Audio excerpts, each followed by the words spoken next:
Bismillah, Assalamualaikum warahmatullahi wabarakatuh. Perkenalkan, nama saya Lulu Haryati dari Prodi PGMI semester 6. Di sini saya akan menyelesaikan tugas UAS saya mata kuliah anak berkebutuhan khusus. Di sini saya akan juga menjelaskan pengertian anak autisme. Di sini langsung saja ya. Anak autisme adalah serangkaian gangguan perkembangan saraf yang ditandai dengan gangguan pada perilaku, komunikasi, dan sosial autisme. Bukanlah suatu gangguan perkembangan yang tunggal, ia mencakup banyak gejala yang berdampak pada segala aspek kehidupan. Penyebab pasti dari autisme belum ditemukan, namun diyakini faktor genetik atau dan non-genetik, serta interaksi antara keduanya berperan penting dalam munculnya gejala autisme secara genetik. Ditemukan adanya mutasi pada anak dengan autisme sehingga mengganggu perkembangan syaraf sejak dalam kandungan. Di sini juga ada ciri-ciri anak autisme. Yang pertama, kurang dalam hubungan timbal balik sosial dan emosional. Misal, tidak tertarik jika diajak bicara, tidak memahami emosi, tidak bisa memulai atau merespon percakapan. Yang kedua, kurangnya komunikasi nonverbal dalam interaksi sosial, misalnya penggunaan gerakan atau isyarat yang tidak biasa, tidak dapat mempertahankan kontak mata, tidak memahami isyarat atau bahasa tubuh orang lain. Yang ketiga, kurang bisa mengembangkan, mempertahankan, dan memahami hubungan antar manusia. Contohnya, tidak bisa mengisyaratkan sesuai dengan konteks sosial, tidak bisa bermain dengan anak lain, tidak tertarik untuk bermain atau berinteraksi dengan orang lain. Yang keempat, perilaku yang aneh. Misalnya gerakan tubuh aneh yang berulang atau goyang, mengepak, berputar, berlari, berbolak-balik. Aktivitas ini penggunaan objek yang berulang, memutar-mutar, dan mobil mainan menggoyang-goyang tongkat, gaya bicara yang tidak wajar, menggunakan bahasa aneh atau bahasa alien, bahasa baku. Dan yang terakhir, tidak fleksibel dengan perubahan. Misal, harus selalu menggunakan alat makan yang sama dan rewel tanpa alas ketika diganti. Rewel ketika melewati jalan yang berbeda untuk tujuan yang sudah diketahui, letakkan benda di tempat yang sama, bertahan. Jadi, teman-teman, anak autisme ini dia sudah terjadinya itu sudah dari lahir, dan anak autisme juga itu tidak bisa disembuhkan secara total. Jadi, tetapi juga anak autisme ini bisa kita tangani. Kita bisa bisa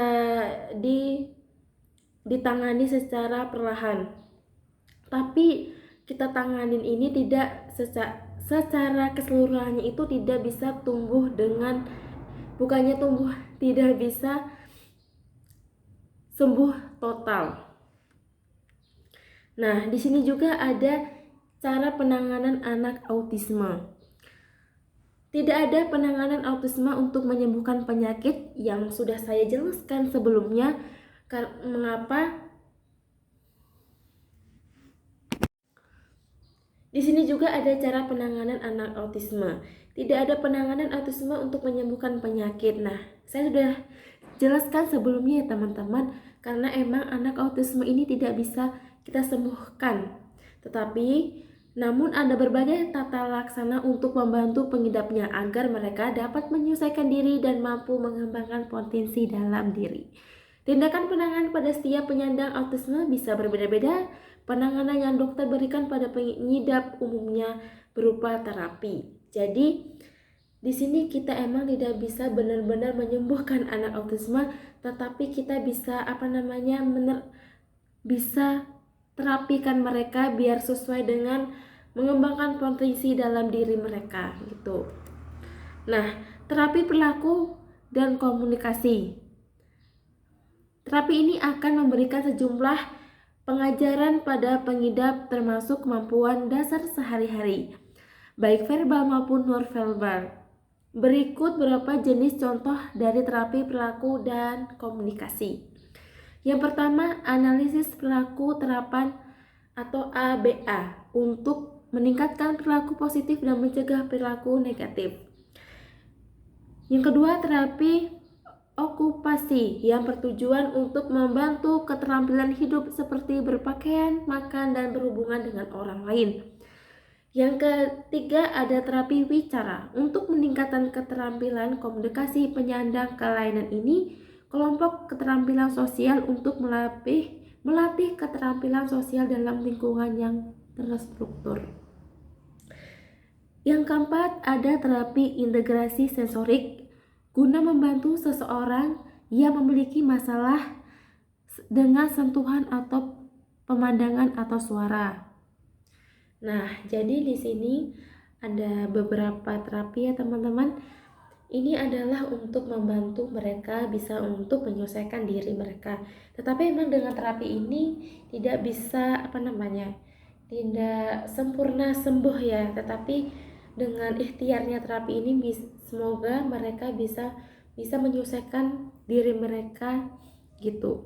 Ya, terima kasih teman-teman. Di sini saya cukupkan penjelasan saya, mungkin kurang lebihnya saya tutup. Wassalamualaikum warahmatullahi wabarakatuh.